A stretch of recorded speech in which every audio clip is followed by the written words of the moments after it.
Hello बच्चों, आप सबका स्वागत है ब्राइट माइंड्स अकेडमी पर। मैं आज शुरू करने वाला हूँ क्लास 11 की फिजिक्स का चैप्टर नंबर 1 जिसका नाम है यूनिट्स एंड मेजरमेंट। तो बच्चों स्टार्ट करते हैं। सबसे पहले बच्चों समझते हैं इसमें फिजिक्स की डेफिनेशन क्या है।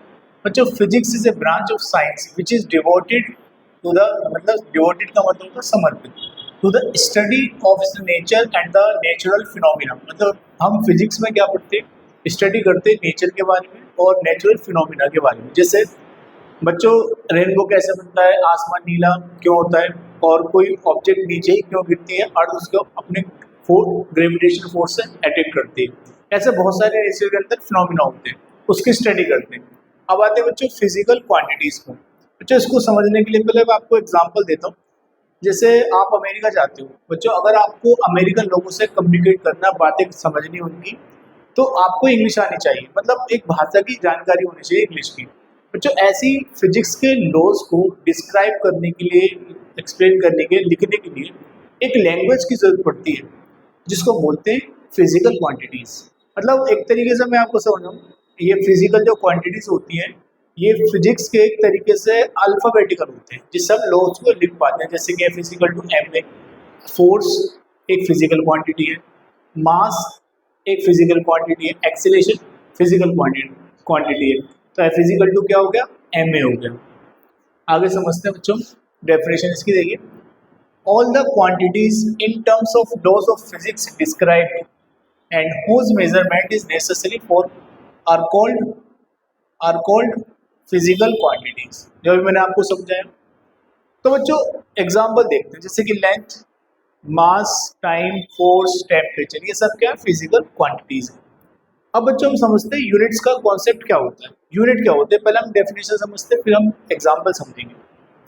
ठीक है, यूनिट क्या होती है, फिजिकल क्वांटिटीज की यूनिट्स होती है। पहले डेफिनेशन देखते हैं।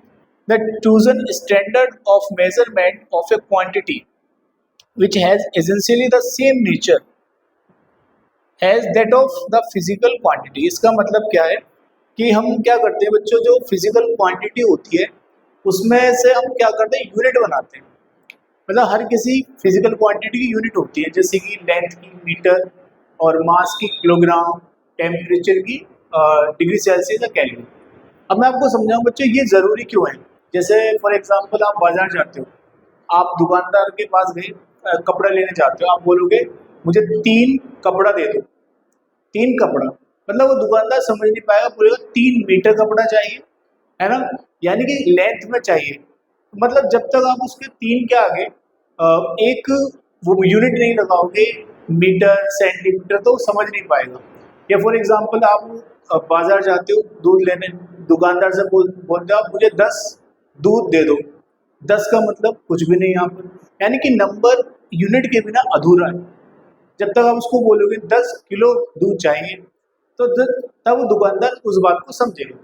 तो मैं आपको ये समझाता हूँ बच्चों, जैसे कि एक इंसान को नाम दिया जाता है ना उसकी पहचान के लिए, बच्चों ऐसे ही नंबर बिन अधूरे हैं बिना किसके, यूनिट के, तो उसी से वो पूरे होते हैं। आई होप आपको समझ में आ गया। वो आगे चलते हैं। देखिए बच्चों मेजरमेंट के बारे में पढ़ेंगे। मेजरमेंट क्या होता है, अभी हमने यूनिट्स के बारे में समझा, फिजिकल क्वांटिटी क्या बनाते हैं, यूनिट बनाते हैं। बच्चों मेजरमेंट क्या होता है, the comparison of any physical quantity with its standard unit is called measurement. यानी कि मेजरमेंट का मतलब है, आप क्या करते हो बच्चों, मेजरमेंट का मीनिंग है जैसे आप कोई रोड की लेंथ को मेजर करनी है आपको, है ना, उसकी लेंथ आती है 10 मीटर। तो 10 मीटर का मतलब है वो 10 यूनिट से मिलकर बनी है, यानी कि जो उसकी हमने स्टैंडर्ड यूनिट होती है लेंथ की, मीटर, यानी इसको 10 टाइम्स। जैसे किसी पर्सन का जो वेट है वो 100 किलो है, 100 किलो का मतलब है वो 1 किलो का 100 टाइम्स हो गया। ठीक है, मेजरमेंट का मतलब हम उसी फिजिकल क्वांटिटी की स्टैंडर्ड यूनिट से क्या करते हैं, कंपैरिजन करते हैं। अब एग्जांपल देखते हैं।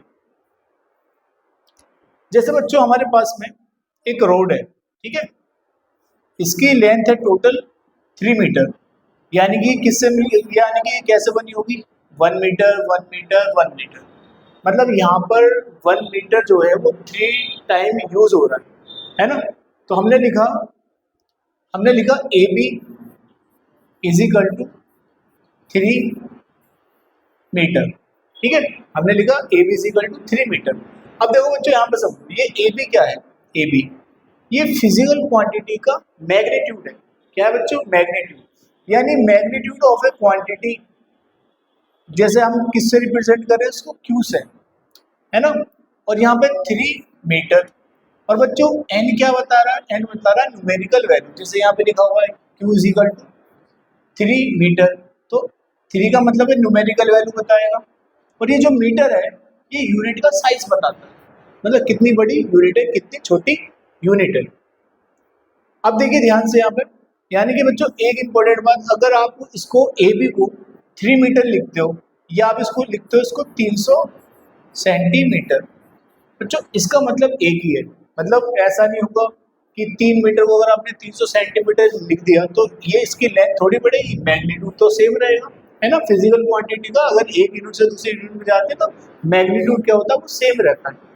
तो magnitude of A quantity remains the same may be the units of its measurement, यानी कि यूनिट कोई सी भी हो।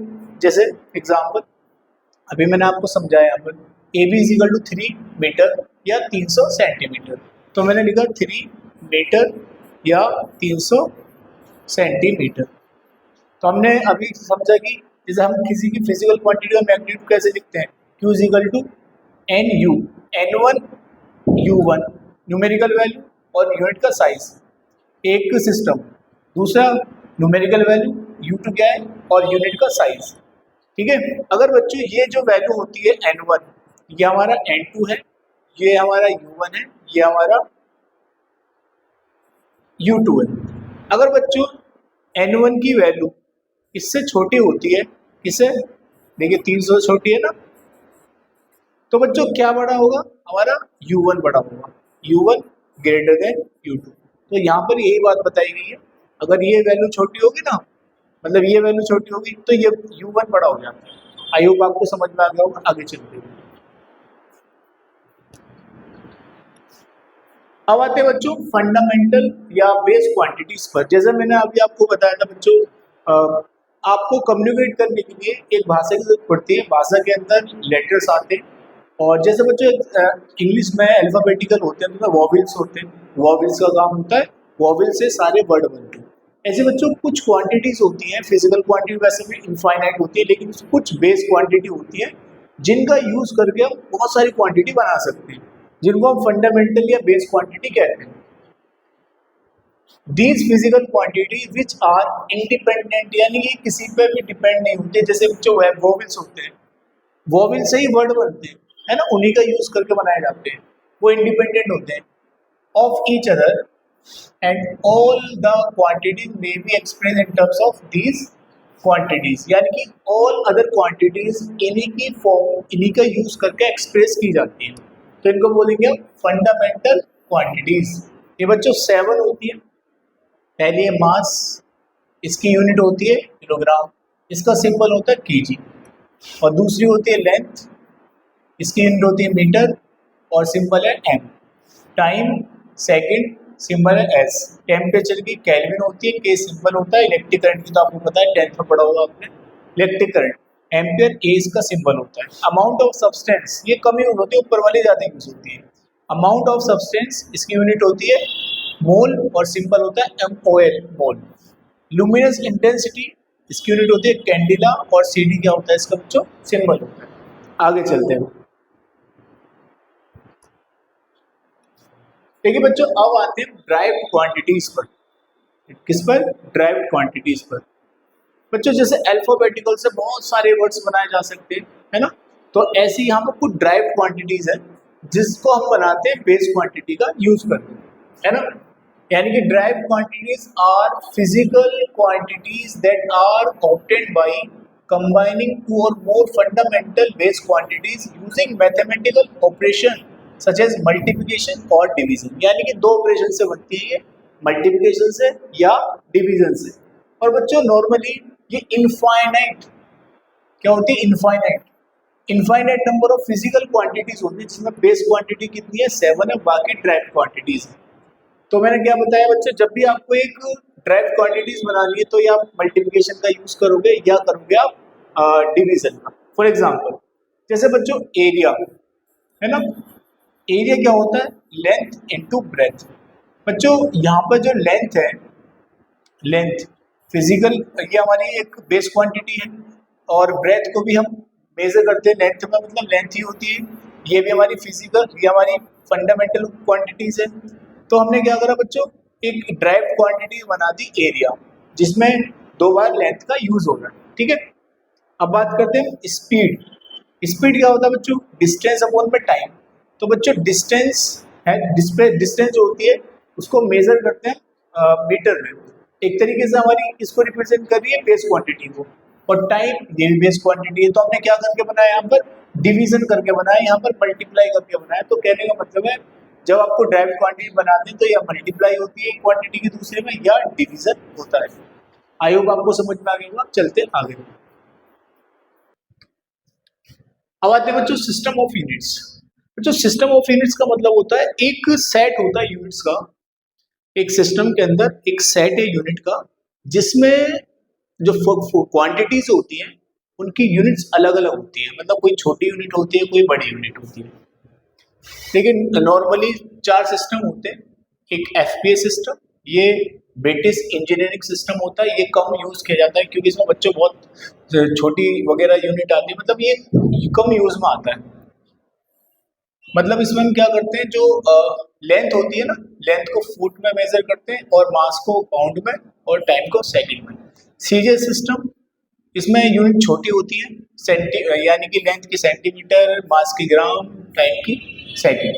एमके सिस्टम, इसमें लेंथ की मीटर होती है यूनिट, और किलोग्राम मास की होती है, टाइम की सेकंड होती है। अब बच्चों जो आज के टाइम में जो यूज किया जाता है वो इंटरनेशनल सिस्टम ऑफ यूनिट्स, यानी कि जिसको बोलते हैं एसआई सिस्टम। क्या बोलते हैं, एसआई सिस्टम। इसी को पूरे वर्ल्ड में यूज किया जाता है। एक्चुअल में ये रैशनलाइज है, मतलब इसमें केवल 3 बेस क्वांटिटी आती है, इसमें पूरी 7 बेस क्वांटिटी कवर होती है। जैसे करंट भी आ जाता है इसके अंदर, और लुमिनस इंटेंसिटी भी आ जाती है, 7 कवर होती है। बच्चों सिस्टम को फॉलो करना एक तरीके से बहुत जरूरी होता है। मैं आपको समझाऊं बच्चों, जैसे हर स्कूल में, हर जो जितने भी स्कूल होते हैं, अगर वो अब जो पेपर है आप एक अलग लैंग्वेज में लेंगे तो पूरा सिस्टम बिगड़ जाएगा। तो इसलिए एक सिस्टम को ही पूरा वर्ल्ड फॉलो करता है कि इस क्वांटिटी की जो बेसिक फंडामेंटल यूनिट है, जैसे मास की किलोग्राम, ये पूरे वर्ल्ड में मानी जाती है। ऐसे ही लेंथ की क्या होती है, मीटर होती है। बात समझ में आ गई। अब कुछ सप्लीमेंट्री यूनिट्स होती हैं बच्चों। सप्लीमेंट्री यूनिट्स की कोई डायमेंशन नहीं होती है, डायमेंशन लेस होती है, लेकिन इनकी यूनिट होती है। जैसे कि बच्चों प्लेन एंगल, क्या होता है, प्लेन एंगल। अब प्लेन एंगल क्या होता है बच्चों, प्लेन एंगल होता है it is the ratio of length of arc. यानी कि जैसे सपोज करो ये लेंथ है, मतलब ये रेडियस होगी, एस आर्क बनाया डीएस, और एंगल छोटा सा डी थीटा बना, रेडियस से आर्क। किसका रेशियो है, आर्क अपॉन में रेडियस। किसका, आर्क अपॉन में रेडियस। इसको बोलते हैं हम क्या बोलते हैं बच्चों, प्लेन एंगल। डी थीटा से रिप्रेजेंट करेंगे, और इसकी यूनिट क्या होती है, रेडियन। इसको R A D S S symbol होता है इसका, आर ए डी। और नॉर्मली बच्चों 180 डिग्री बराबर होता है पाई रेडियन के, 1 डिग्री बराबर 60 मिनट के, 1 मिनट बराबर होता है 7 सेकंड के। मैं आपको बता दूं बच्चे फॉर्मूला कैसा आता है। सपोज करो, देखिए अगर पूरा चक्कर है ये, अगर रेडियस आर है तो पूरी लेंथ कितनी होगी, 2 पाई आर हो जाएगी, 2 पाई आर। और पूरा चक्कर जो होगा वो होगा 2 पाई रेडियन का। क्या होगा, 2 पाई रेडियन का। नॉर्मली 360 जो डिग्री एंगल है वो कब बनेगा, जब लेंथ कितनी होगी, लेंथ होगी 2 पाई आर। क्लियर यहाँ तक बच्चों। 1 डिग्री एंगल कब बनेगा, जब 2 पाई आर अपोन में कितना आएगा, 360 आएगा। ठीक है, कितना आएगा, 360। तो 1 डिग्री पर कितनी वैल्यू आ रही है, 360। अब बात करेंगे बच्चों हमें कितने एंगल पे निकालनी है, ये कितने एंगल पे लेंथ, यानी कि 1 डिग्री पर ये देखिए 360 पर ये लेंथ होती है 2 पाई आर, 1 डिग्री पर ये लेंथ होती है। और डी थीटा अगर हम लेते हैं, डी थीटा पर लेंथ कितनी है, डीएस। अभी हमने लिया डीएस, तो डीएस कितने पर लेंथ होगी, 2 पाई आर अपॉन में 360 कितने पर होगी, वो होगी डी थीटा पर। देखिए 2 पाई जो होता है, जैसे पाई रेडियन 180 के बराबर, 2 पाई 360 के बराबर, ये इससे कैंसिल हो जाएगा, है ना। तो ds जो है वो किसके बराबर आ गया, आर डी थीटा। यानी कि नॉर्मली डी थीटा किसके बराबर आ गया, डी थीटा आ गया डी एस अपॉन में आर के। तो इसको ऐसे हम दिखा देते हैं, प्रूफ कर देते हैं। अब आते हैं दूसरी बच्चों हम सप्लीमेंट्री यूनिट पर, सॉलिड एंगल। बच्चों सॉलिड एंगल क्या होता है? It is the ratio of intercepted area of the spherical surface about the apex O as the centre to the square of its radius. देखिए इसका मतलब समझाऊंगा आपको। बच्चों जैसे आपने तरबूज देखा होगा, तरबूज में उसमें कट लगा के तो आगे उसको वो निकालते हैं, तरबूज का पार्ट निकालते हैं। ऐसे ही ऐसे सपोज करो कोई स्फेरिकल, तो हमने इतना एरिया ऐसे काटा, ये ऊपर का एरिया है डी ए, क्या है ये डी ए, और ये एंगल बन रहा है अंदर ऐसे सॉलिड में डी ओमेगा। तो बच्चों डी ओमेगा एंगल बन रहा है, ठीक है। और ये बच्चों क्या है इसकी रेडियस। तो डी ओमेगा बराबर होता है एरिया जो हमने ऊपर से काटा और आर का स्क्वायर। क्या होता है? आर का स्क्वायर।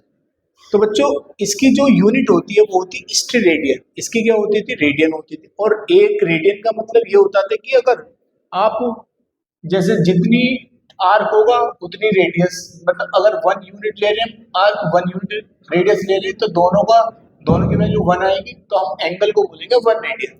ऐसे बच्चों स्टेरेडियन का मतलब है अगर ये इस वैल्यू के बराबर है ना, ये इसकी वैल्यू इन ये आर स्क्वायर की वैल्यू और डी ए की वैल्यू बराबर है, तो एंगल को क्या बोला जाएगा? 1 स्टेरेडियन बोला जाएगा। 1 steradian is the solid angle subtended at the center of a sphere by that the surface of the sphere which is equal area to the square of the radius। यानी कि ये जो एरिया की value आएगी, जैसे मान लो ये 2 centimetre आ रही है और रेडियस का स्क्वायर करने पर 2 सेंटीमीटर आ रहा है, 2 सेंटीमीटर 2 सेंटीमीटर। तो बच्चों हम उस एंगल को क्या बोलेंगे? उसको बोलेंगे 1 स्टेरेडियन। आई होप आपको समझ में आ गया होगा। आगे चलते हैं।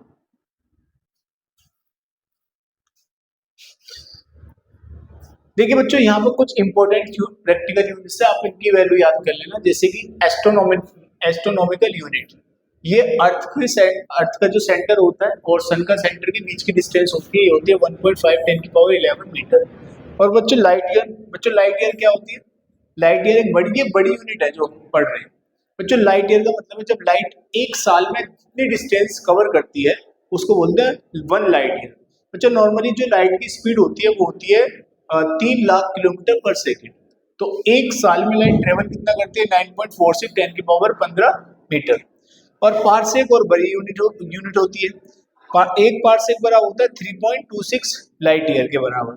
1 इंच में कितने मीटर होते हैं और 1 फुट के अंदर इतने मीटर होते हैं। इन वैल्यूज को याद रख लेना। अब आते हैं बच्चों कुछ छोटी यूनिट, जैसे 1 माइक्रोमीटर, ये होता है 10 की पावर -6 मीटर के बराबर। 1 नैनोमीटर होता है 10 की पावर -9 मीटर के बराबर।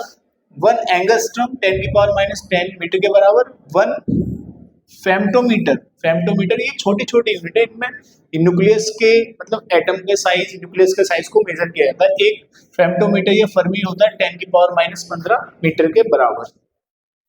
1 मिनट पसीना पहुंचेगा। आगे चलते हैं बच्चों। अब आते हैं मोस्ट इंपोर्टेंट टॉपिक है डायमेंशंस।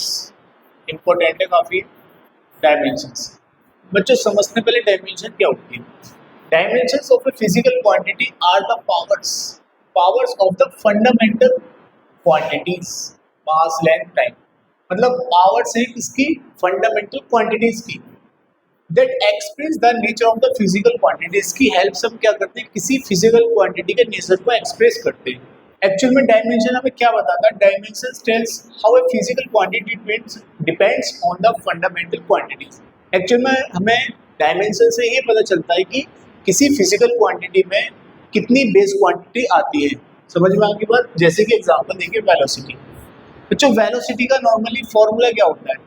वेलोसिटी का फॉर्मूला होता है डिस्टेंस अपॉन में टाइम। ठीक है, इसमें देखिए डिस्टेंस फंडामेंटल और ये टाइम फंडामेंटल क्वांटिटीज आ गई है ना। तो अब इसकी डायमेंशन लिखनी है हमें। डायमेंशन तो जो डिस्टेंस है ना, इसकी डायमेंशन मतलब इसकी जो डायमेंशन होगी क्या होगी? एल। इसको एल से दिखाएंगे, इससे दिखाएंगे एल से, ऐसे ब्रैकेट लगा के दिखाते हैं। और टाइम को टी से दिखाते हैं इस तरीके से। तो नॉर्मली इसको इसकी पावर एक है, ये ऊपर चली जाएगी तो ये हो जाएगा LT माइनस। कहने का मतलब मैं आपको समझाऊं, मास को हम ऐसे लिखेंगे, ठीक है, लेंथ को ऐसे लिखेंगे, लेंथ की डायमेंशन, और टाइम को इस तरीके से लिखेंगे। अब देखिए फोर्स, फोर्स क्या होता है, F is equal to mass into acceleration. तो बच्चों इसकी डायमेंशन क्या होगी, फोर्स की, फोर्स की डायमेंशन बच्चों एक्स, मास की क्या होती है, मास की होती है m, ऐसे लिखेंगे। एक्सीलरेशन की जो डायमेंशन कैसे लिखेंगे, एक्सीलरेशन क्या होता है, चेंज इन वेलोसिटी, इसकी यूनिट आपको याद होगी मीटर पर सेकंड स्क्वायर। m क्या है, मतलब m का मतलब होता है लेंथ की यूनिट होती है मीटर, तो उस पर l आएगा, और यहाँ पे टाइम है, यहाँ t स्क्वायर लिखेंगे, तो ऊपर LT माइनस 2, क्योंकि ऊपर चला जाएगा ये, तो इसकी यूनिट क्या होगी, मतलब LT माइनस 2। तो फोर्स की यूनिट याद रखना इंपॉर्टेंट है, ये हो जाएगी MLT माइनस 2। क्लियर। अब आते हैं बच्चों वर्क या एनर्जी पर। नॉर्मली वर्क बराबर होता है फोर्स इनटू डिस्प्लेसमेंट। बच्चों वर्क की जो डायमेंशन होगी, फोर्स की क्या बताई मैंने, याद रखना फोर्स की इंपॉर्टेंट है, MLT माइनस 2, और यहाँ पर डिस्प्लेसमेंट मतलब डिस्टेंस, लेंथ, तो यहाँ पर हो जाएगी इसकी L। तो क्या बनेगी डायमेंशन इसकी, ML का स्क्वायर T माइनस 2। वर्क की एनर्जी की सेम ही रहती है डायमेंशन। आई होप आपको समझ में आ गया होगा, आगे चलते हैं।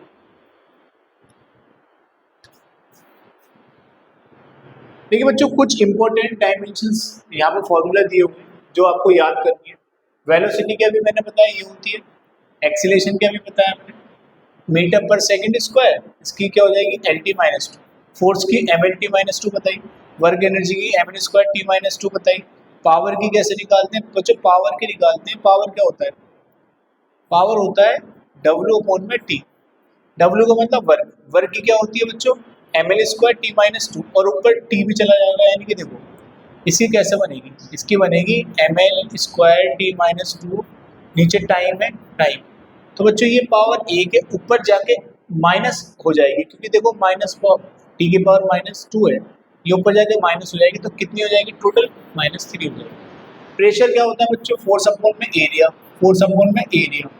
फोर्स की क्या होती है ML square, sorry MLT minus 2 होती है, MLT माइनस 2 है ना। एरिया की होती है L का स्क्वायर, देखो एक L कटेगा तो एक ऊपर माइनस हो जाएगा, तो माइनस हो जाएगा। डेंसिटी क्या होती है, डेंसिटी होती है मास पर यूनिट वॉल्यूम।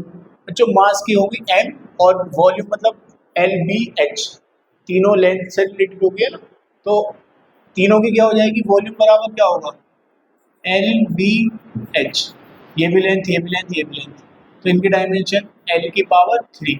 तो L की पावर जब आप नीचे लिखोगे ना ऐसे, ये L की पावर 3 ऊपर चली जाएगी तो माइनस की हो जाएगी।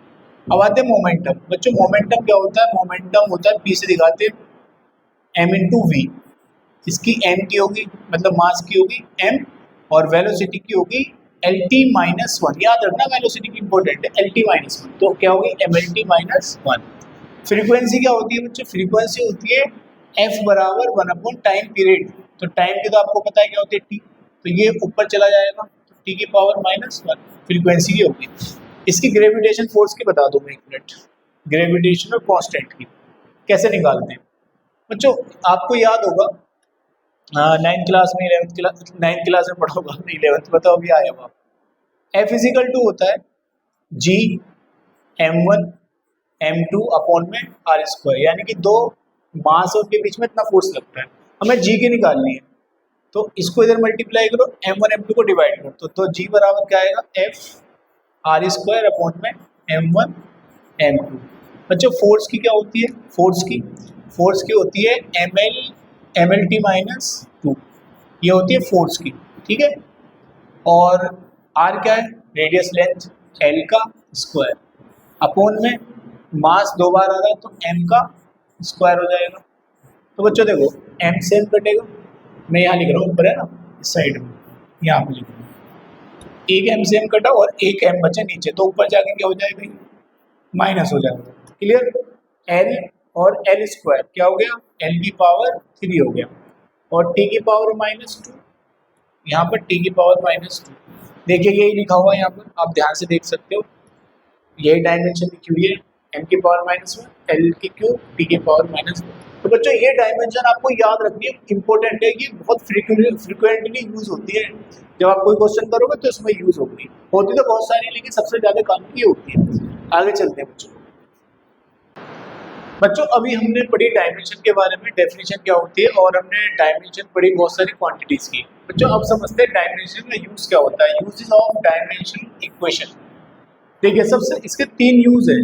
सबसे पहला यूज है इसका बच्चों, conversion of one system of units into another system, मतलब एक सिस्टम से दूसरे सिस्टम में हम कैसे कन्वर्ट करते हैं एक फिजिकल क्वांटिटी को। बच्चों सेकंड इसका यूज है checking the accuracy of various formula, यानी कि हम क्या करते हैं, एक फार्मूला आपको दिया हुआ है तो हम ये चेक करेंगे क्या वो डायमेंशनली करेक्ट है फार्मूला है, तो डायमेंशन का यूज करके हम क्या करेंगे, उसकी एक्यूरेसी चेक करते हैं। अगर दोनों साइड में डायमेंशन सेम आती है तो वो फॉर्मूला करेक्ट होता है। थर्ड इसका यूज है बच्चों derivation of formula and relative physical quantities, यानी कि हम क्या करते हैं डायमेंशन एनालिसिस का यूज करते हैं फॉर्मूला को ड्राइव करने में, जब हमें ये पता होता है कि कुछ क्वांटिटी किसी को क्वांटिटी पर कैसे डिपेंड करती है। तो बच्चों सबसे पहले हम समझते हैं conversion of one system of units into another system. बच्चों अब हम समझेंगे डायमेंशन का जो हम यूज कैसे करते हैं एक फिजिकल क्वांटिटी को एक सिस्टम से दूसरे सिस्टम में चेंज करने के लिए। जैसे सीजीएस से जाना आपको किसमें, एमके सिस्टम में। हमें पता है बच्चों फिजिकल क्वांटिटी का जो मैग्नीट्यूड होता है वो सेम रहता है, यानी कि अगर एक रोड है 3 मीटर की तो उसकी लेंथ अगर आप 3 मीटर लिखो या 300 सेंटीमीटर लिखो सेम होती है, तो मैग्नीट्यूड क्या रहेगा, सेम रहेगा। तो Q Q क्या मैग्नीट्यूड है, N1 U1, मतलब ये क्या होता है, N1 न्यूमेरिकल वैल्यू होती है, यूनिट का साइज होता है एक, मतलब एक यूनिट उसके अंदर सिस्टम है, N2 और U2। तो बच्चों मान लो कोई फिजिकल क्वांटिटी है ना, जैसे फोर्स हो सकता है उसकी न्यूटन है, तो उसमें डायमेंशन एम यूज हो रही हो, एल भी आ रही हो और टी भी आ रही हो। तो मान लो उसमें एम की m1 की जो पावर है ए है, और L1 की पावर है बी, और T1 की पावर है सी। ऐसे बच्चों दूसरे उसके अंदर जो यूनिट का साइज है उसके अंदर तो डायमेंशन होगी इस तरीके से होगी, m2 की पावर a और L2 की पावर b और T2 की पावर c। बात समझ में आ गई। और बच्चों n1 क्या है, न्यूमेरिकल वैल्यू है पहले सिस्टम में, ये न्यूमेरिकल वैल्यू दूसरे सिस्टम में, ठीक है। तो हम क्या करना चाह रहे हैं, एक सिस्टम से दूसरे सिस्टम में यूनिट को चेंज करना चाह रहे हैं। तो हम जानते हैं कि n1 u1 बराबर n2 u2 होता है। तो n2 की वैल्यू निकालनी, हमें ये निकालनी कि हमारे पास जो जैसे फॉर एग्जांपल एक न्यूटन है, एक न्यूटन में कितने डाइन होते हैं, है ना। तो इसको n2 को रोका हमने, इसको डिवाइड करेंगे n1 u1 अपॉन में u2। तो हम क्या निकालना चाह रहे हैं, एक न्यूटन के अंदर कितने डाइन्स आएंगे, ऐसा हम निकालेंगे। अभी फिलहाल फॉर्मूला बना रहे हैं। तो n2 इज इक्वल टू, मैं इस साइड में लिख रहा हूँ, ठीक है, एक सेकेंड। तो n2 is equal to n1। अब बच्चों u1 की वैल्यू ये है और u2 की ये, इसको हम ऐसे लिख सकते हैं m1 अपॉन में m2 की पावर a, और इसको लिख सकते हैं L1 L2 की पावर b और T1 और T2 की पावर c। अब बच्चों हम इसको यूज करना सीखते हैं। जैसे फॉर एग्जाम्पल आपको बच्चों चेंज करना है 1 न्यूटन को टाइम में, यानी कि एम के सिस्टम में आपको फोर्स की यूनिट न्यूटन होती है और सीजे सिस्टम में टाइम होती है। तो हमको एक न्यूटन को चेंज करना है, 1 न्यूटन को हमें चेंज करना है सीजे सिस्टम में, यानी कि टाइम में। सीजे एम के सिस्टम में यूनिट होती है और ये सीजीएस सिस्टम में यूनिट होती है, इसमें चेंज करना है। तो बच्चों पहले हम जानते हैं कि फोर्स जो होता है, फोर्स क्या होता है, उसकी डायमेंशन क्या होती है, उसकी डायमेंशन होती है ml t-2। तो यहाँ पर एक ही वैल्यू है हमारी 1 और बी की वैल्यू है 1 और सी की वैल्यू है -2। ठीक है, यहाँ तक। अब यही फॉर्मूला यूज करेंगे यहाँ पे। फॉर्मूला लिखा हुआ है सामने, N2 बराबर N1 M1 अपॉन में M2 की पावर A और L1 अपॉन में L2 की पावर B, T1 अपॉन में T2 की पावर C। क्लियर? यहाँ तक जो आप नोट कर लीजिए इसको, मैं आगे ऊपर कर रहा हूँ इसको। हमें क्या चेंज करना है, एक न्यूटन को डाइन में। तो हमें ये निकालना चाह रहे हैं एक न्यूटन के अंदर कितने डाइन्स आते हैं। तो N2 इजिकल टू, तो एक न्यूटन, तो यहाँ पे एक वैल्यू रख दी मैंने। अब बच्चों M1 जो है, जो पहली जो मतलब जो M के सिस्टम में मास की क्या है, यूनिट है, और क्या होती है, वो होती है किलोग्राम। तो यहाँ पे लिखिए केजी। पीछे ये M2 क्या है, दूसरे सिस्टम में सीजे सिस्टम में जो मास होता है उसकी क्या है बच्चों, ये यूनिट है, वो क्या होती है 1 ग्राम। ये 1 kg हुई, और ये A की वैल्यू कितनी है बच्चों, A की वैल्यू है 1। तो बच्चों L1 क्या है, L1 पहले सिस्टम में जो लेंथ है उसकी यूनिट है, और वो क्या होती है मीटर। तो 1 मीटर अपॉन में नीचे क्या आएगा, L2 का मतलब है दूसरे सिस्टम में जो लेंथ होती है उसकी यूनिट है, वो होती है सेंटीमीटर की पावर कितनी आएगी 1। और बच्चों दोनों सिस्टम में जो टाइम की यूनिट होती है वो सेकंड होती है, 1 सेकंड अपॉन में 1 सेकंड की पावर -2। हम क्या करेंगे, अब किलोग्राम को ग्राम में लिखेंगे, 1 को हटा देंगे तो 1000 ग्राम आएंगे। नीचे कितना, 1 ग्राम की पावर 1, और मीटर को सेंटीमीटर में 10 की पावर 2 अपॉन में यहाँ पर सेंटीमीटर लिखेंगे, यहाँ पर 1 सेंटीमीटर, यहाँ पर पावर 1। तो ये वैल्यू तो 1 ही हो जाएगी, है ना। तो बच्चों यहाँ पर ग्राम से ग्राम कट गया, सेंटीमीटर सेंटीमीटर, तो 10 की पावर 3 और 2 कितना हो गया, 5 हो गया। इसका मतलब एक न्यूटन में 10 की पावर 5 टाइम्स होते हैं। तो यहाँ लिखेंगे 1 न्यूटन इज इक्वल टू 10 की पावर 9। अब बच्चों मैं आपको एक सिंपल तरीका बता दूं इसको, ये तो एक ट्रेडिशनल मेथड हो गया, लेकिन एक सिंपल तरीके से हम बहुत आसानी से इसको चेंज कर सकते हैं। देखिए आप इसको नोट कर लीजिए, आगे चलते हैं। अब हम चेंज सिंपल तरीके से करेंगे, जैसे आपको 1 न्यूटन को चेंज करना है इसमें डाइन में। बच्चों हम जानते हैं कि नॉर्मली 1 न्यूटन क्या होता है, फोर्स क्या होता है, पहले आप बताइए फोर्स का फॉर्मूला क्या होता है। फोर्स बराबर होता है मास इनटू एक्सीलरेशन, है ना। बच्चों 1 न्यूटन कब आएगा, 1 न्यूटन जब हम इसको 1 लेंगे, 1 kg लेंगे, 1 kg, और इसको लेंगे 1 मीटर पर सेकंड स्क्वायर। 1 kg में 10 की पावर 3 क्या होते हैं, ग्राम होते हैं, और 1 मीटर में 10 की पावर 2 सेंटीमीटर होते हैं, और इसको सेकंड को ऐसे लिखेंगे। तो 3 और 2 कितना हो गया, 10 की पावर 5 ग्राम सेंटीमीटर पर सेकंड स्क्वायर। तो बच्चों 1 ग्राम सेंटीमीटर पर सेकंड स्क्वायर को ही एक डाइन बोला जाता है। तो 1 न्यूटन बराबर कितना आ गया, 10 की पावर 5 डाइन के बराबर आ गया। अब बच्चों मैं आपको एनर्जी का कन्वर्जन बता दूं, एनर्जी को कन्वर्ट कैसे, आप नोट कर लीजिए इसको। अब हम चेंज करेंगे 1 जूल को अर्ग में, इस साइड में कर रहा हूँ, ठीक है, आप नोट कर लीजिए इसको। देखिए अब हमें चेंज करना है 1 जूल एनर्जी को किसमें, अर्ग में। अर्ग क्या होती है बच्चों, एनर्जी की यूनिट होती है किसमें, सीजे सिस्टम। कैसे करेंगे, हम जानते हैं कि W बराबर क्या होता है, फोर्स इनटू डिस्प्लेसमेंट, है ना। तो ये 1 जूल कब आएगा, जब ये 1 होगा ये भी 1 होगा।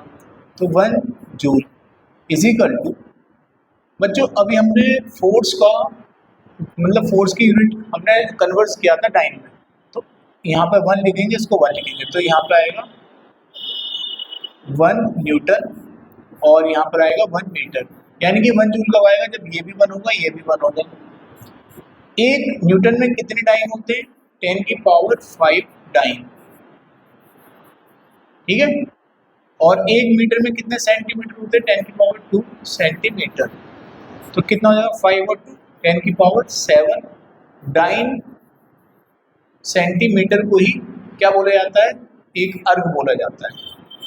तो 1 जूल बराबर हो गया 10⁷ अर्ग के। तो ऐसे हम सिंपल तरीके से कन्वर्जन भी कर सकते हैं। आई होप आपको समझ में आ गया होगा। अब आगे चलते हैं बच्चों अभी हमने समझा कि हम डायमेंशन का यूज कर एक सिस्टम से दूसरे सिस्टम में एक यूनिट को कैसे चेंज कर सकते हैं।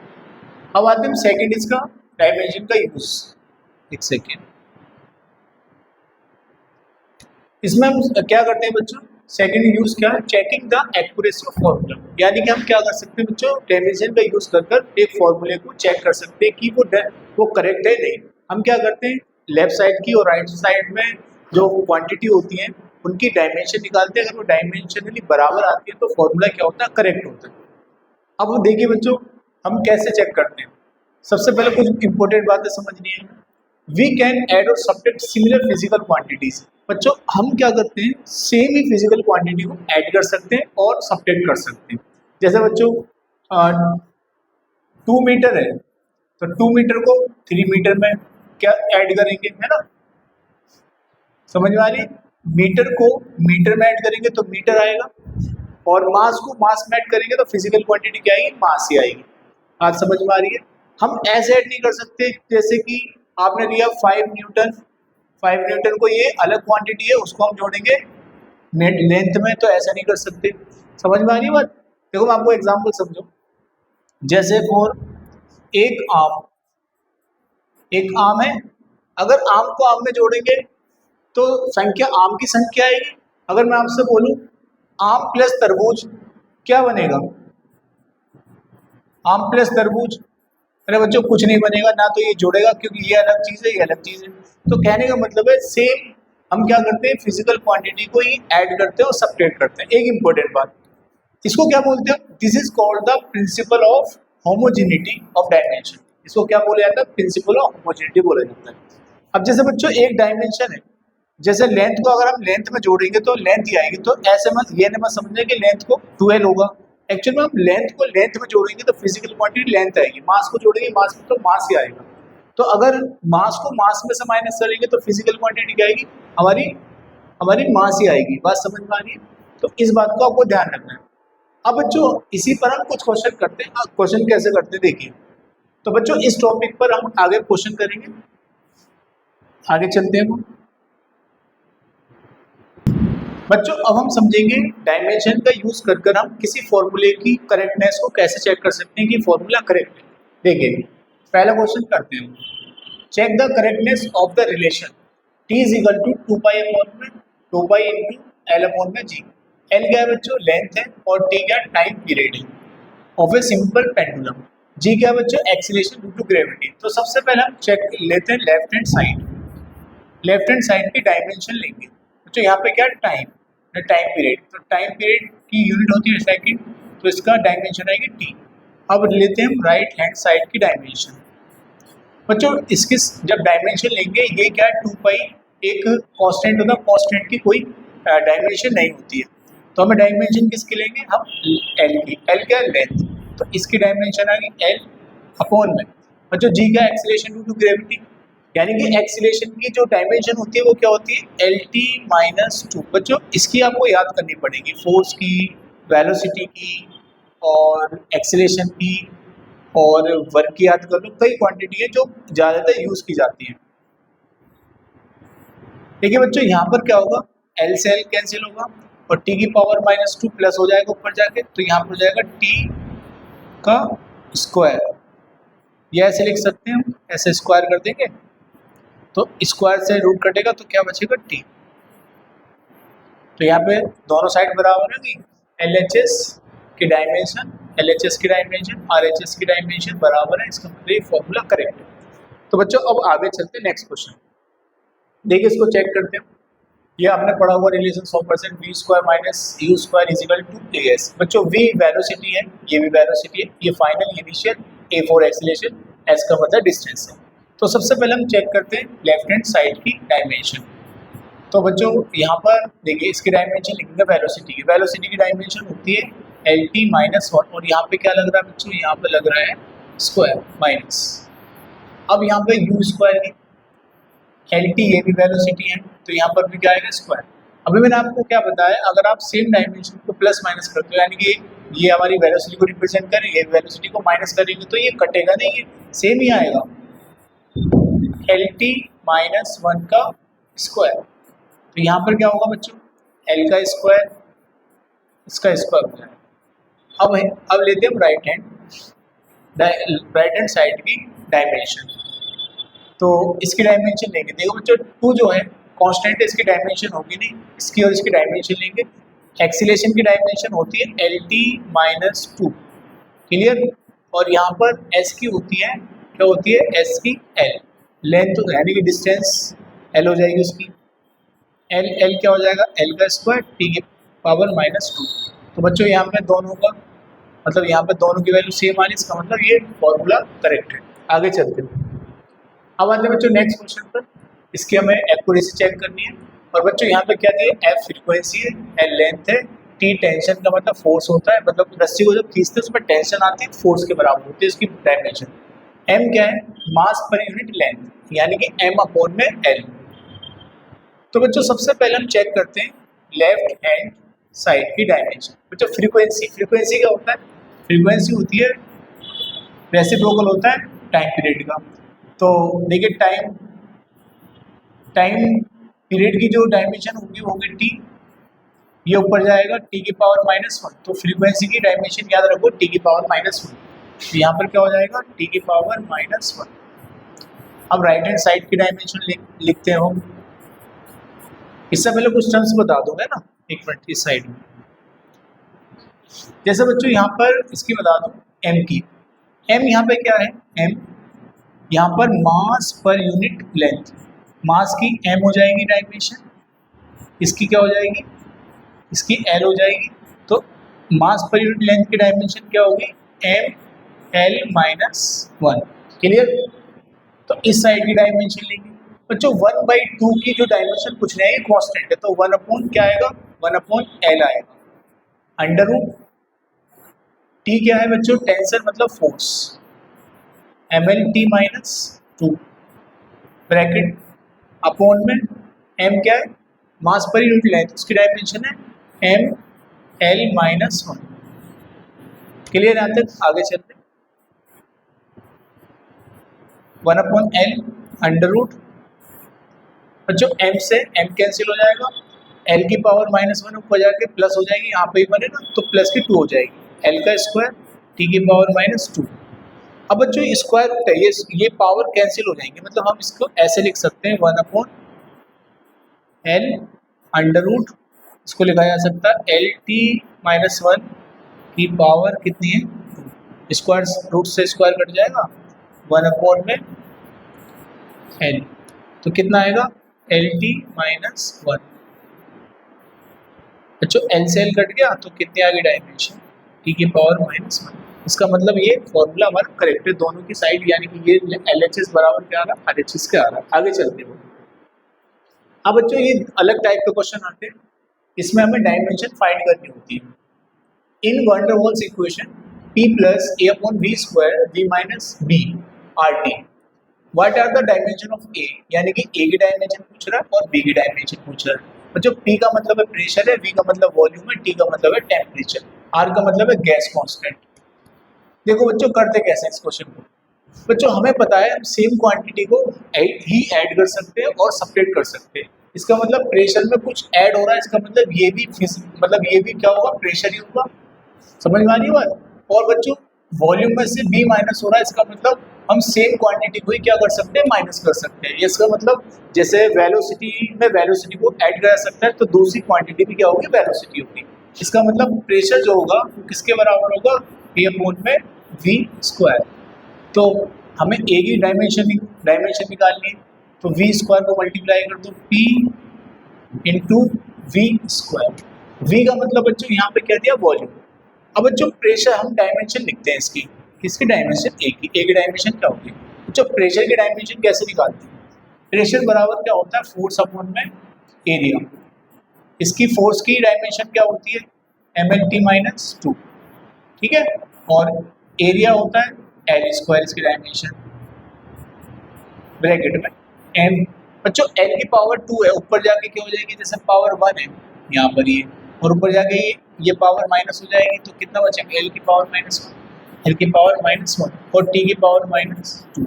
तो ये किसकी डायमेंशन आ गई, प्रेशर की, एम एल -1 टी की पावर -2। वॉल्यूम की, वॉल्यूम का क्यूब है, मतलब सॉरी वॉल्यूम का स्क्वायर है। वॉल्यूम क्या होता है बच्चों, एल की पावर 3 और उसका भी क्या है, स्क्वायर। तो क्या हो जाएगा, एम एल -1, हाँ एक सेकेंड, ये इसमें ऐड करेंगे ना, देखिए पहले लिख लो, एक मिनट लिख लेते हैं पहले, -1 -2 और ये कितना है, 2 3 जा 6 हो जाएगा।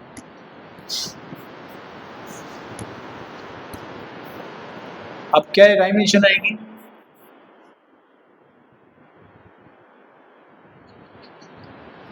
ठीक कितना हो जाएगा, यहाँ पर हो जाएगा बच्चों प्लस का 6 माइनस ये हो जाएगा प्लस का 5 और टी की पावर -2।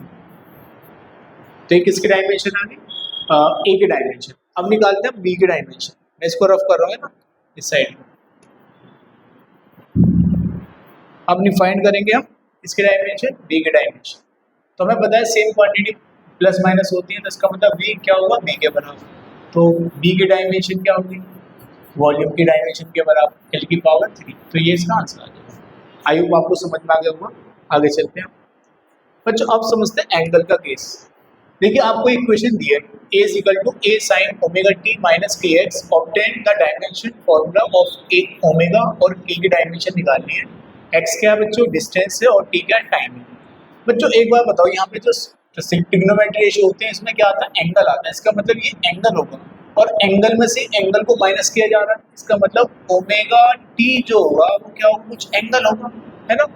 तो हमें ओमेगा की डायमेंशन निकालनी है, तो थीटा कोण में क्या हो जाएगा, टी। बच्चों आपको पता है थीटा की जो एंगल होते हैं वो डायमेंशन लेस होते हैं। जब आप इसकी डायमेंशन लिखोगे तो इसकी कोई डायमेंशन नहीं आएगी, तो यहाँ पर आएगा टी की डायमेंशन। तो यहाँ पर टी की पावर ऊपर ले जाएंगे, टी की पावर -1 हो जाएगी, तो इसके ओमेगा की डायमेंशन आ गई। अब बच्चों सेम इसके लिए करेंगे, K X is equal to theta, क्योंकि एंगल है ना, एंगल होगा, एंगल को ही एंगल में से माइनस किया जाएगा। तो के बराबर क्या होगा, थीटा कोण में एक्स, एक्स क्या है, डिस्टेंस, तो के की डायमेंशन लेंगे, तो इसकी थीटा की डायमेंशन नहीं आएगी, तो यहाँ पे एल की एक्स की डायमेंशन आएगी। तो ये ऊपर जाके क्या हो जाएगा, एल की पावर -1। आई होप आपको समझ में आ गया होगा। बच्चों नोट कर लीजिए। बच्चों अब आते हैं नेक्स्ट क्वेश्चन पर। देखिए, the velocity of v of a particle depends upon time, यानी कि वेलोसिटी टाइम पे डिपेंड करती है, time t according to the equation. v यानी कि वेलोसिटी है, a का मतलब कुछ यहाँ पर कांस्टेंट वगैरह है, कुछ क्वांटिटी है, b t c अपॉन में d plus t, a b c are the constant, ये कांस्टेंट है, right the dimensions of a b c d, इनकी डायमेंशन निकालनी है। देखो बच्चों क्या करेंगे हम, कैसे निकालेंगे, ये है वेलोसिटी, तो एक फिजिकल क्वांटिटी है, तो यहाँ पर कुछ a प्लस दिस, इसका मतलब फिजिकल क्वांटिटी में सेम, जो बच्चों फिजिकल क्वांटिटी जो होती है उसमें सेम ही क्वांटिटी को ऐड कर सकते हैं। इसका मतलब ये भी वेलोसिटी होगी, ये भी वेलोसिटी होगी, ये भी वेलोसिटी होगी। समझ में आ रही है बात। इसका मतलब जो a की जो डायमेंशन आएगी वो v के बराबर आएगी, है ना, क्योंकि सेम क्वांटिटी को जोड़ सकते हैं ना। तो a की जो डायमेंशन आएगी वो आएगी बच्चों v के बराबर। वेलोसिटी की डायमेंशन होती है lt -1, तो इसकी डायमेंशन ये होगी। अब बात करते हैं b, तो ये भी बच्चों ये क्वांटिटी भी इसके बराबर आएगी, यानी कि bt is equal to v।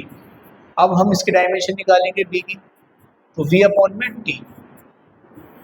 b की डायमेंशन क्या होगी, b की डायमेंशन वेलोसिटी की क्या होती है, lt -1 की पावर, ऐसे लिखो, ठीक।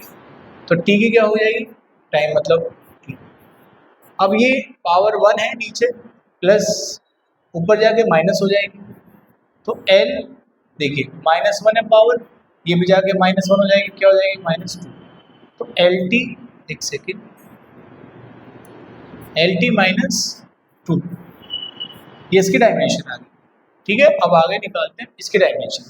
देखो बच्चों इसकी कैसे निकलेगी, आप देखिए सबसे पहले ये वाली क्वांटिटी d प्लस टी, इसका मतलब d को t से जोड़ा है, तो सेम क्वांटिटी को ऐड कर सकते हैं। इसका मतलब d की डायमेंशन टाइम के बराबर आएगी, है ना।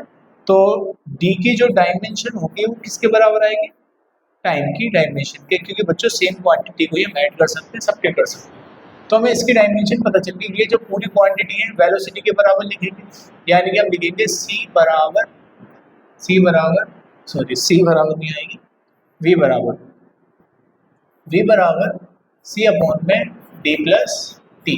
ठीक है, हमें किसकी डायमेंशन निकालनी है? सी की निकालनी है। तो अभी हमने डायमेंशन वैल्यू किसकी निकाली? वेलोसिटी की। वेलोसिटी की क्या होती है? L T minus one.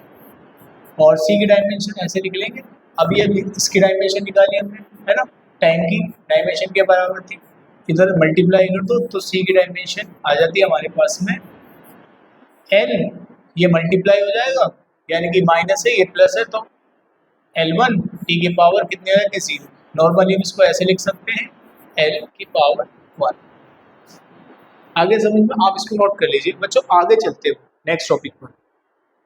बच्चों अभी हमने पढ़ा डायमेंशन के दो यूज। पहला यूज पढ़ा कि हम सीजे सिस्टम से एमके सिस्टम में कैसे जाते हैं, या एमके से सीजेस में कैसे कन्वर्ट करते हैं किसी यूनिट को। दूसरा हमने समझा कि डायमेंशन का यूज कर हम किसी फॉर्मूले को कैसे वेरीफाई करेंगे कि वो करेक्ट है, दोनों साइड की डायमेंशन चेक करते हैं। जो तीसरा यूज है इसका डायमेंशन एनालिसिस का, हम किसी फॉर्मूले को ड्राइव करते हैं। जैसे बच्चों कैसे करते हैं? सपोज एक फिजिकल क्वांटिटी, कोई फिजिकल क्वांटिटी है क्यू, है ना, वो दो तीन फैक्टर पे डिपेंड करती है, ए बी सी पर। तो हम जब कोई किसी पे डिपेंड करेगा तो प्रोपोर्शनल का साइन लगाएंगे, यानी क्यू प्रोपोर्शन ए की पावर एक्स, ये कुछ पावर होगी, बी की पावर वाई और सी की पावर जेड। तो बच्चों लास्ट में प्रोपोर्शनल का साइन हटेगा तो यहाँ पे कांस्टेंट आएगा, ए की पावर एक्स, बी की पावर वाई, सी की पावर जेड। बच्चों के क्या है? यहाँ पे डायमेंशनल कांस्टेंट है ना, जिसकी कोई डायमेंशन नहीं है, और एक्स वाई जेड क्या? अननोन पावर्स है। तो बच्चों इसका हम इस पर क्वेश्चन करते हैं आगे।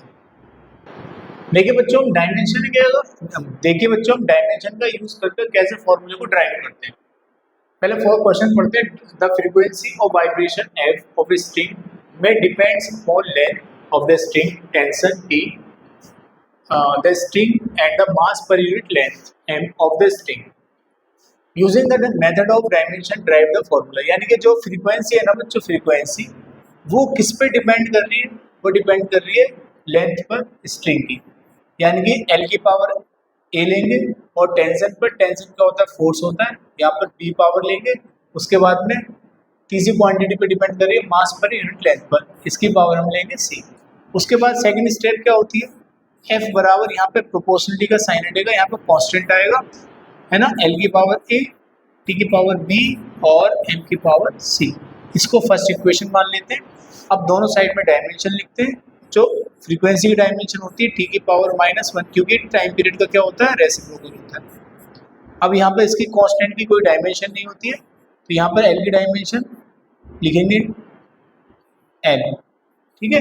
उसके बाद टी क्या आता है? टेंशन मतलब फोर्स, एम एल टी -2, ये फोर्स की डायमेंशन होती है। यहाँ पावर बी लगा लेंगे, क्लियर।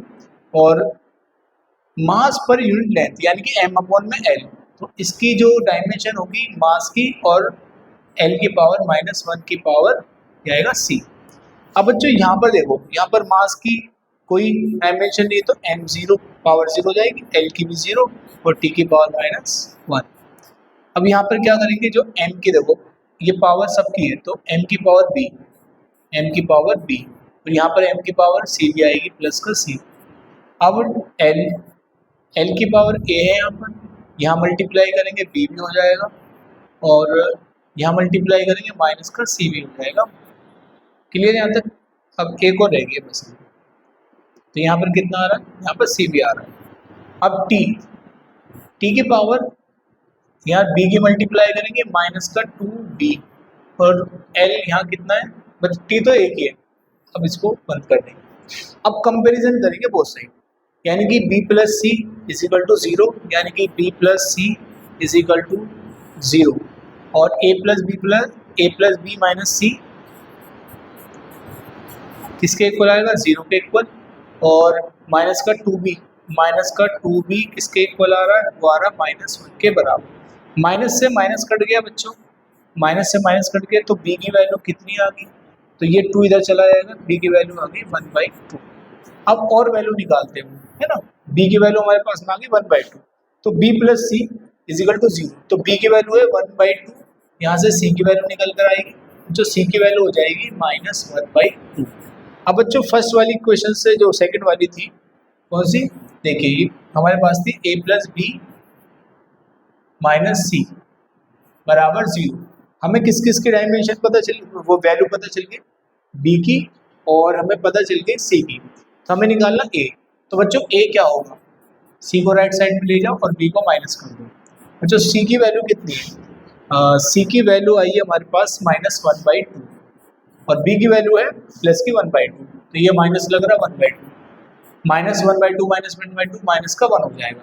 अब जो इन वैल्यूज को पुट करेंगे इक्वेशन फर्स्ट में, फ्रॉम फर्स्ट क्या हमारी equation, f is equal to k l की पावर a और t की पावर b m की पावर c, इन वैल्यूज को पुट कर देते हैं हम यहाँ पर।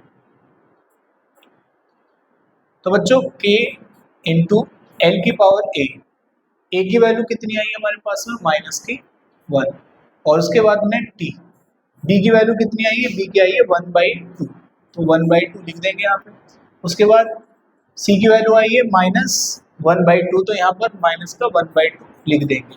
अब आगे चलते हैं, f इज इक्वल टू, बच्चों यहाँ पर जो k है ऐसे रहेगा और l की पावर -1 है तो इसको हम नीचे लिख सकते हैं, ऐसे लिख सकते हैं अपॉन में। बच्चों t की पावर 1/2 है और इसको ऐसे लिख सकते हैं t की पावर 1/2 और ये नीचे चला जाएगा प्लस हो जाएगा, n की पावर प्लस की 1/2 हो जाएगी। बच्चों 1/2 का मतलब होता है रूट होता है, तो f बराबर आ गया k अपॉन में l अंडर रूट, क्योंकि 1/2 का मतलब अंडर रूट होता है, t अपॉन में n। बच्चों ये फॉर्मूला हो गया ड्राइव, ठीक है। तो आगे चलते हैं बच्चों, आप इसको नोट कर लीजिए। देखिए नेक्स्ट क्वेश्चन करते हैं। The centripetal force F acting on a particle moving uniformly in a circle में depends upon mass, मास पे डिपेंड कर रहा है। सेंट्रीपिटल फोर्स वो फोर्स होता है जो सर्कुलर मोशन कराता है वेलोसिटी पर and the radius of the circle. Drive the formula F using the method of dimension. यानी कि बच्चों जो सेंट्रीपिटल फोर्स है वो डायरेक्टली प्रोपोर्शनल है किसके, एक तो मास के, मास यानी कि m की पावर a लेते हैं और दूसरा वेलोसिटी पर v की पावर b और तीसरा रेडियस ऑफ सर्कल, तो यहाँ लेंगे हम r की पावर c। अब क्या करते हैं, नेक्स्ट स्टेप में हम करते हैं कांस्टेंट लेते हैं, प्रोपोर्शनली का साइन हटाते हैं, m की पावर a b की पावर b r की पावर c। फिर क्या करते हैं, बोथ साइड हम क्या करते हैं डायमेंशन लेते हैं। बच्चों f क्या है, f को थोड़ा सही से लिख दो, f क्या, फोर्स। फोर्स की डायमेंशन क्या होती है बच्चों, mlt-2 है ना।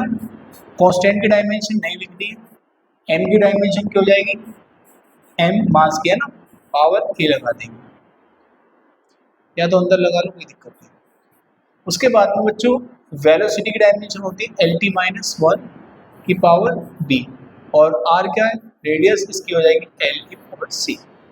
अब इनको एक साथ कर लेते हैं, m यहाँ पर ही आ रहा है m की पावर a और l यहाँ पर भी आ रहा है, यहाँ पर भी आ रहा है, तो l की पावर एक तो हो जाएगी b और यहाँ पर हो जाएगी प्लस का c और t की पावर माइनस का b।